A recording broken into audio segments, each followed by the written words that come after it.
تو از شب از اتاق بیرون شدم، روز همین تو سیاحت چکر زده میرفتم، تنها مولوی صاحب داخل بودم، اجازه گرفتم چکر زده میرفتم، یک چیز میخواستم چیزی بخرم، داخل یک دکان شدم. خب ترکی نمیفهم، انگلیسی گپ زدم، انگلیسی هم نمیفهمم، عربی گپ میزنم نمیفهمم. یک جوان از دور آمد فارسی گپ میزنه، گفتم تو فارسی یاد داری؟ گفت من افغانی هستم. تو از کجا هستی؟ گفت از مزار شریف. تو خوب از کجای مزار؟ خوب این از طریق از پایین مزار است. بچه شاید بعضی برادرها بشناسن. و یک بچه دیگه دویده آمد، گویا پدرش دیده باشه یا برادرش، یک قسم محبت میکنه، بغل کشی میکنه، دستای مرا گرفته که گویا پدرش باشه یا استاد باشه یا برادر خیلی دقیق دوستش. او برادر چی گفت؟ ما از هرات هستم. گفت که شما چی میکنید اینجا؟ ما از علما یک هیئت هستیم، به ترکیه به دید بازی با علما با بزرگایش آمدیم در اینجا. خب این جوان دکانش اعلام میکنه، دکان اعلام کرد، با ما برآمد، گفتم دکان میمونه. گفت نه، یک چند قدم با شما باید بگردم. خب چند قدم رفت، چند جای به من نشان داد، بسیار آثار نور و خوشی در جبین جوان دیده میشد. گفتم چرا؟ گفت که شما اینجا کدام کار کرده میتونید در سفارت؟ گفتم بله اینجا حالی ما را یک ذره حساب میکنن اینا، چون علما از افغانستان هستیم، اگر به سفیر چیزی رو بگویم شاید حساب بکنه. گفت نمیده 3 شب من دعا کردم، به دربار خدا گریه کردم، گفتم الهی یگان کسی باشه به سر وقت ما برسه، در پوانتون مرا نمیگیرن. و مولوی صاحب گفت یک روز قبل 2 عسکری یهودی آمد داخل اتاق، داخل دکان ما شد. گفت که از کجا هستی؟ گفتم افغانستان. گفت چی میخوایی؟ گفتم رضای خداوند. گفت نماز میخوانی؟ گفتم بله 5 وقته.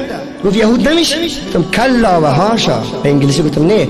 گفت اگر یهود میشه که خیلی پیسه برات میتونم، اگر به کدام جای ضرورت داری ضرورت حل میکنم. گفتم یهود نمیشم، 1000 جان من فدای اسلام باد.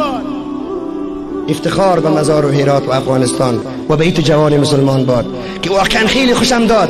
و گفت وقتی کوره به دربار خدا گریان، گفتم الهی یهود نه پیش ما، یهود از ما توقع داره، پروردگارا دست مرا برگیر که در تبا نشوم.